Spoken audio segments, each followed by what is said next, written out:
One of the most horrific cases he's ever seen in Hays County. A 5-year-old girl stabbed and mutilated by her mother. CPS tells us the details are confidential. They've had some minor issues with law enforcement in the past. We've always been there for her. We tried to save her so many times. They say their friend wasn't perfect. It's not her.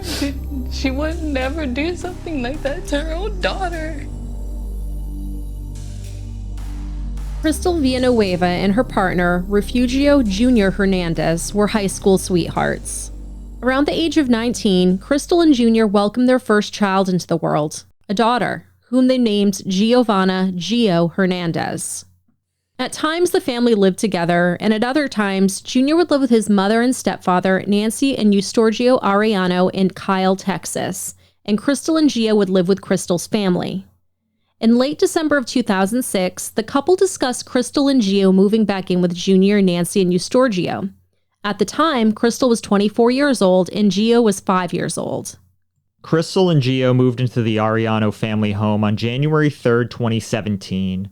That night, Junior took Krystle to the hospital because she had thrown up. At the same time, she allegedly claimed to have been experiencing issues with her mental health, claiming that she had a delusional break from reality that evening, shaved off some body hair, and drank bleach to rid herself of a witch. She also claimed that Junior's parents were trying to poison her. However, her partner, his stepfather, and the attending physician who treated her that evening disputed these claims.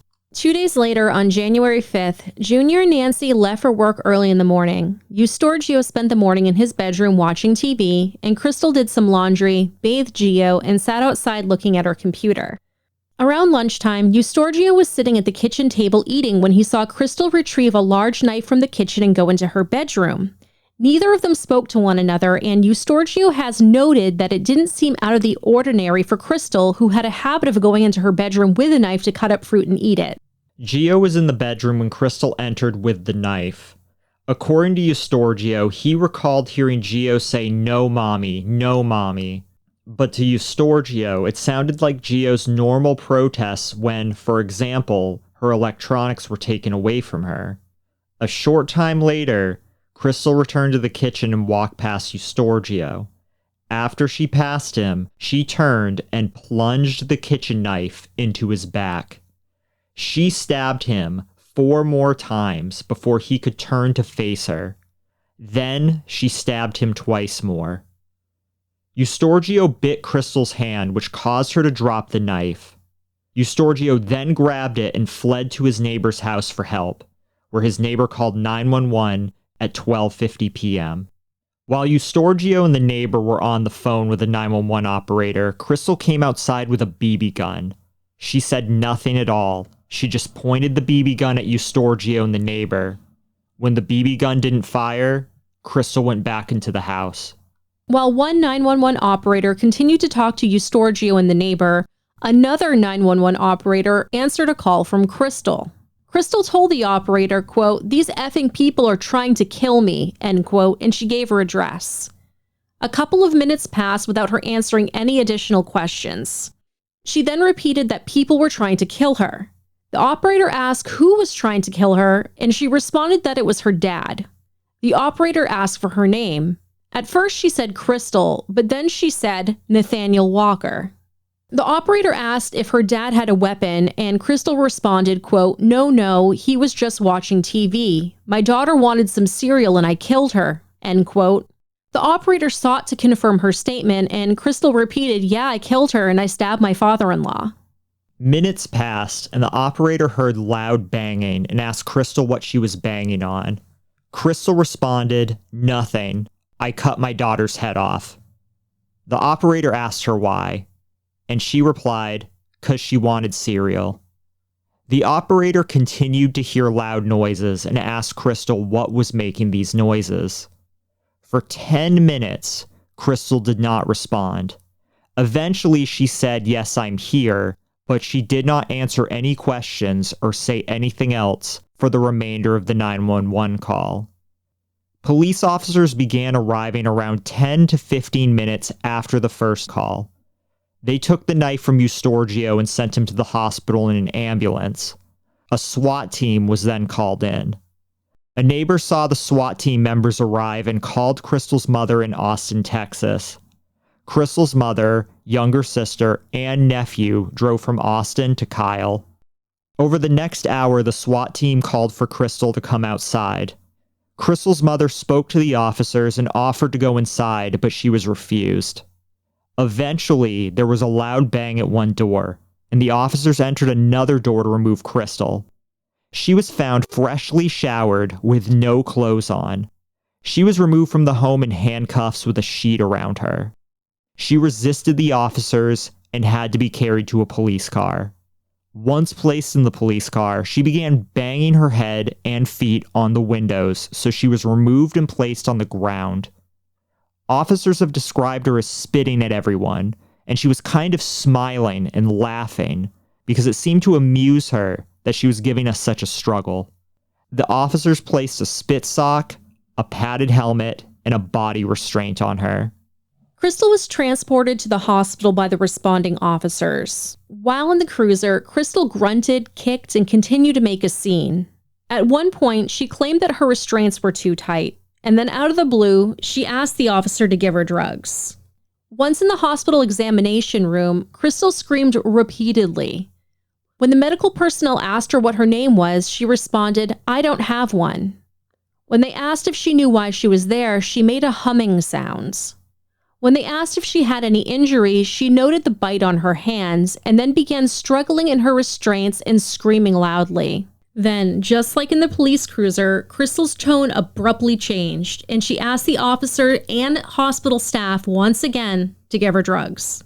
Once at the jail, Krystle began to have an emotional breakdown and told officers, quote, "My baby, I didn't know it was her. Just kill me. I didn't know, I swear. I thought it was a doll. I thought it was an effing clone. I'm so sorry, baby. I swear to God. Was it really? I thought it was a... No. Just kill me. I didn't realize. I swear to God. I thought it was a doll. I thought it was an effing clone. My baby, just kill me, please." End quote.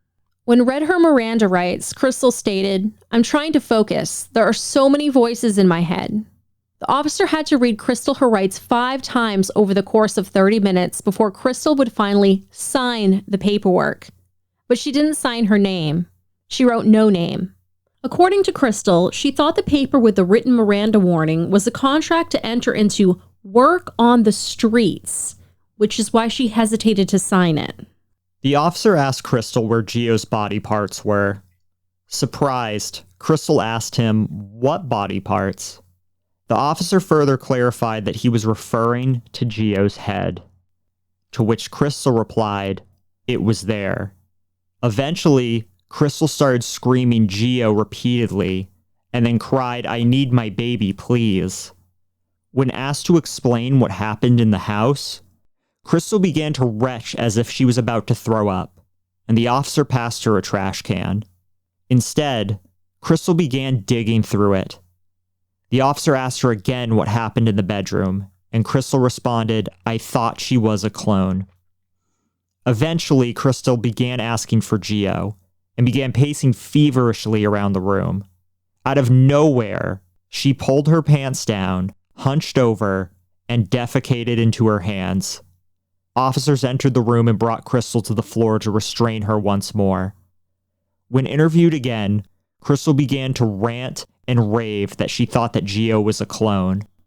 Krystle was diagnosed with psychosis 5 days later and prescribed medications. However, records indicate that she has refused all medications while she was in jail. Krystle did not testify in her own defense. Body cam interrogation videos were the only direct evidence the jury received of Krystle discussing the events. Krystle's insanity defense relied on her statements in these videos, the testimony of her sister and mother about her history of paranoia and delusions, and the expert testimony of a retained psychiatric expert. The testimony of the medical examiner and other evidence revealed that Gio had been stabbed and her body had been severely mutilated. Many of her injuries were post-mortem and were as follows. Various appendages were cut off. Her skin was sliced open from the top of her back down the length of her back. Her head was removed, and various internal organs were removed and piled onto her body.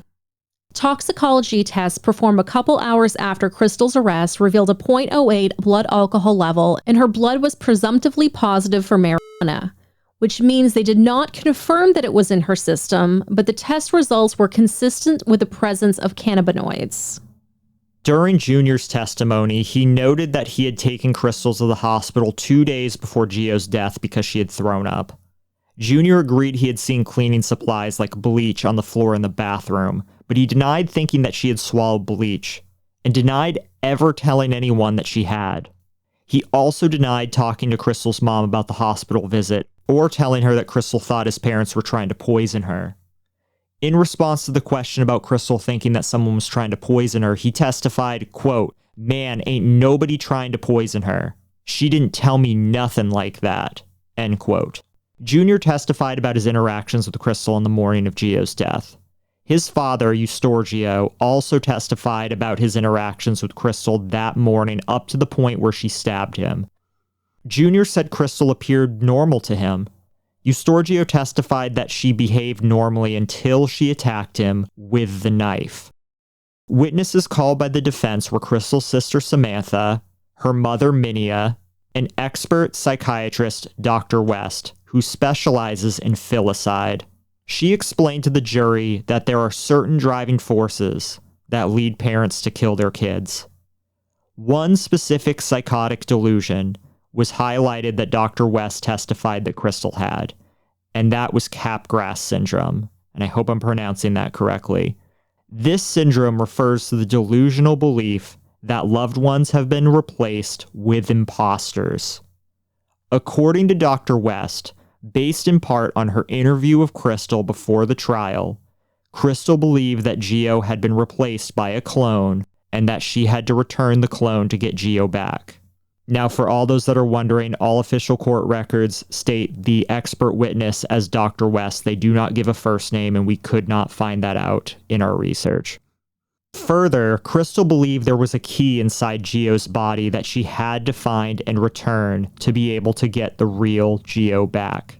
In Dr. West's expert opinion, Krystle did not understand that she was stabbing and cutting into Gio, a living person. Rather, she thought she was doing this to an inanimate clone in search of a key, and that it was necessary to do so to get her real daughter back.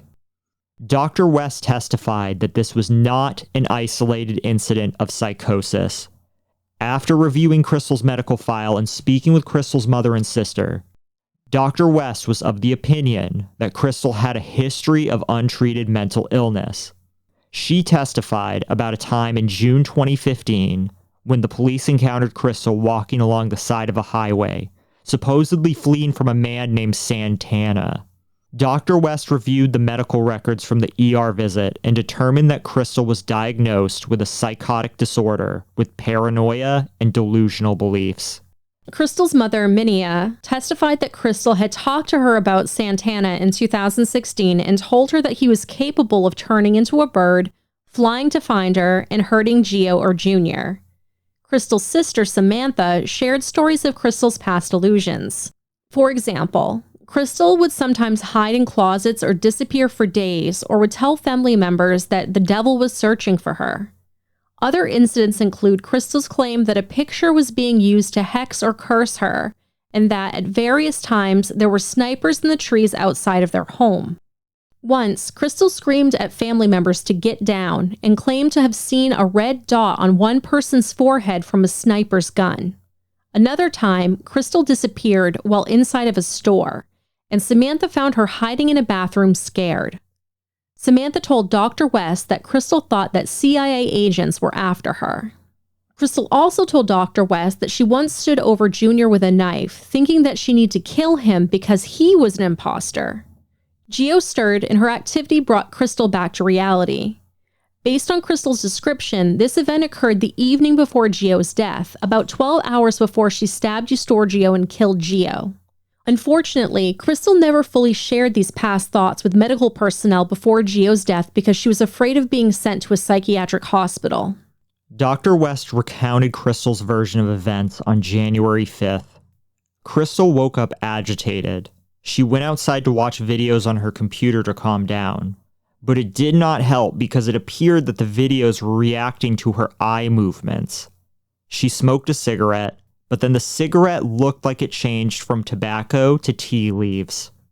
Gio woke up and asked for cereal. Krystle had her take a shower. The next thing she remembered is that she's strangling her, and she has a knife, and she's stabbing her, and she's looking for a ring inside her. According to Dr. West, Krystle did these things to Gio and her body because Krystle was very ill, psychotic, and delusional at this time, and that she did not know the wrongfulness of what she was doing. She interpreted this simply as cutting up something that wasn't in existence. It was a doll, or a clone. It was not her daughter. It wasn't human. Therefore, Dr. West claimed it wasn't a crime. She also testified that Krystle thought that Eustorgio was a clone who had been returned to get Gio back, and that Krystle had called 911 because her attempts to get Gio back were not working. Krystle's sister, Samantha, remembered that Krystle would always cover the camera of her phone with duct tape to prevent people from watching her. She remembered that in 2013, Krystle became paranoid that the devil was coming after Gio because Gio had a pure soul. That same year, Krystle disappeared for 3 days. When she returned, she ran into the house and said God had touched her and shown her everything, and now the devil was after her. Krystle went to the shower and sobbed. By the time she got out of the shower, she appeared fine again. Yet another time, in 2015, Samantha and Krystle and their kids were in a store when Krystle ran off. Samantha found her hiding in the store restroom. Krystle said that the CIA was in the store and had found her. Samantha had to tell her that the CIA left before Krystle would leave the restroom. Many times, Samantha found Krystle hiding in the closet of their home, and Krystle would explain that she was hiding from either the CIA or the devil. Samantha and Krystle's mother, Minia, also testified. She said that she, Krystle, Samantha, and their kids were all living together with another relative days before Gio's death. Minia had planned to leave for Nicaragua on January 7th. In advance of that, Krystle and Gio were moving in with Junior and Junior's parents.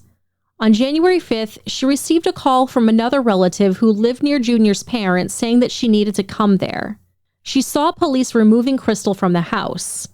Minia further testified about Krystle's behavior in the months before Gio's death. About 2 months before, Krystle became much quieter and stayed in her room a great deal of the time, staring at the ceiling. Minia also testified that when Krystle was around the age of 4 or 5, a male cousin had been, quote, doing stuff to her, end quote, which caused a strain in family relationships. Minia testified that, beginning around the age of 9, Krystle would report seeing a shadow boy in their home. After they moved, she reported seeing him in the new house too. The boy was referred to as a shadow or ghost. Later, around the age of 21, Krystle would talk about people watching her through their air vents. The state's closing argument emphasized that their theory of the case, which was that Krystle's past episodes, as described by Samantha and Minia, were drug-related. She had a documented history of drug abuse, and the state suggested that Krystle could have been ingesting intoxicating substances during the morning of January 5th when Eustorgio was in his bedroom. The state emphasized that Krystle never spoke of clones or people being dolls on the 911 call or at the hospital. It was only after her blood was drawn and she was tested for marijuana that Krystle started talking about these clones and dolls. The state further emphasized that Samantha and Minia always thought that Krystle's behavior was drug-related, that they had a chance to tell police immediately after Gio's death about delusions, paranoia, or snipers in trees, and so on, but they didn't mention it. The state reminded the jury that it was not until later that Minia and Samantha took the position that suddenly she's crazy. The state argued that these were not credible witnesses and that they were only there to help Krystle. Which the state argued that it showed that Krystle was trying to dispose of evidence of her crime. The state posed this question for the jury, quote, "And if you know enough to know that you need to dispose of evidence, you certainly know enough to know you've done something illegal," end quote. Finally, the state argued that Dr. West was a hired gun, who came into court with a goal of helping Krystle establish insanity, and, in doing so, ignored any evidence that indicated guilt. Let us know if you feel the same in the comments down below. The jury found Krystle guilty on all charges, and the trial court sentenced her to life in prison without the possibility of parole for the capital homicide offense and 20 years confinement for the aggravated assault offense. Krystle is currently being held at the TDCJ Christina Melton Crane Unit in Gatesville, Texas. I've heard many people mention that when you get capital homicide in Texas, quite often you get the death penalty with it. Why Krystle did not receive this is uncertain. Recently, Krystle has taken to the internet to find pen pals via writeaprisoner.com. Her profile states the following, quote, "Hi, I'm a good, fun-loving girl that enjoys engaging in conversation. I'm fun, free-spirited, and open-minded. I love to have a good time. Mental health is something I believe in and did not take seriously. Unfortunately, this is a lesson learned through hard times. I'm hoping I can meet new people who are open-minded and not judgmental that are willing to spark a friendship with me. I'm generally a good person, and I'm only human like everyone else. I love music, I love dancing, and I really love poetry. I'm here on this site hoping to find friends and legal help. If you write, please include your address so I can write back." End quote. I hope her Write a Prisoner profile includes her smiling picture that she had during her mugshot soon after she was arrested.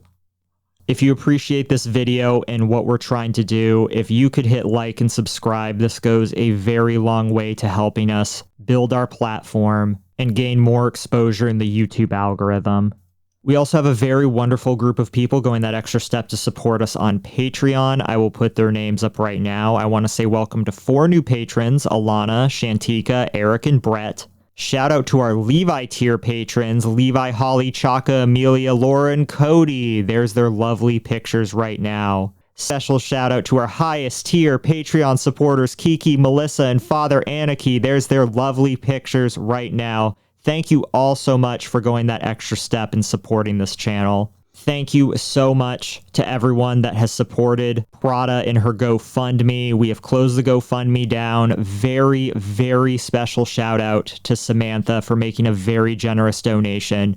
Yurgi and I almost did not put up this GoFundMe until many of you urged us to do so. We are completely humbled by all the support all of you have given us. And thank you from the bottom of our hearts for helping to make Prada's Care possible. And she thanks you too. Also, thank you for bearing with us this episode. We started up the recording and my mic apparently is broken and sounds like I'm speaking into a tin can, so we've had to play musical chairs. Thank you for bearing with us. It should be fixed by next week. There's Halls and Dolls, Hollie's mask store. If you want access to the best quality masks we've ever worn, Hollie's Etsy link is down below. But until next week, We love you. we love you. Bye.